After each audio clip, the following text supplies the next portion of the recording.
هاي اللزقة أصلية. قوة الانحناء ما لها علاقة باللزقة. هسه هاي اللزقة شوفوا الحدث ما طقت. المهم هسه طقت، شوفوا شلون صارت ناعمة، معناها ان القزاز مالتها قوي ومدري شنو ومدري منو. يعني بشكل عام اي لزقة تخليها جهازك راح تحميلك اياه.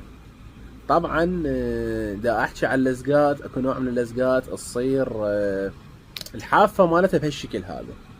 يعني فرضا هاي الشاشة مال الجهاز اللزقة هيك تصير، يعني هاي شاشة الجهاز هيك، اللزقة من تجي عليه على حافتها تشوفها هيك، هاي بس تنطخ بهالطريقة راح تنفطر بسهولة.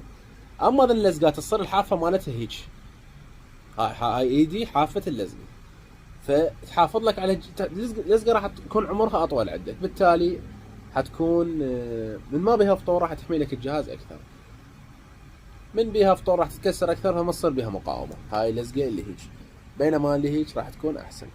بشكل عام ذن اللزقات اكو وحده تنكسر بسرعه، اكو وحده تنكسر تتاخر الله تنكسر، كلهن تقريبا نفس السمك او فرق بسيط كلش بيناتهم.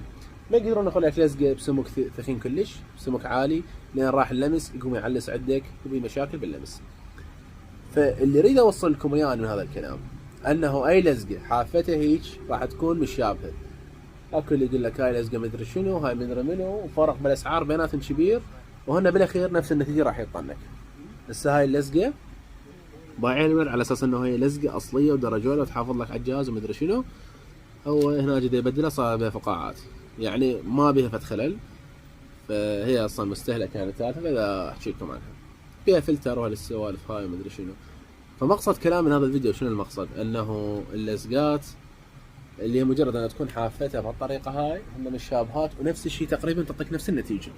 بقى انه واحد يقول لك شديت لزقه ب 15 ولزقه ب 20,000 ووقع من الجهاز 10 مرات 20 مره ما بي شيء، حسب الوقعه الزاويه اللي وقع بيها. هسه نفرض هذا هو الجهاز، خليه يكون مسطح عدل، ان وقع على القاعه بهالطريقه او بهالطريقه، يعني اذا وقع على وجهه ما راح يصير بيه شيء غالبا حسب هي الزاويه اللي وقع بيها، بس من يوقع هنا هيك بالركن مو مثل ما يوقع على وجهه. فالزاويه اللي يوقع بيها الجهاز همات الها دور.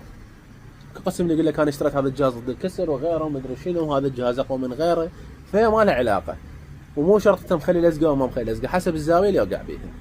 انا مره من المرات جهازي وقع على وجهه تفطرت اللزقه صارت طحين، وغالبا يوقع على وجهه ما يصير بيه شيء. يعني انا اكثر الاحيان انه اللي صايره وياي انه يوقع على وجه الجهاز والجهاز ما بيه شيء، بس صدفه وقع على وجهه هاي المره سمعت صوت قوي، صوت طقت تقول واحد راقع راجلي وتفطرت اللزقه. فاللي اريد اوصلكم اياه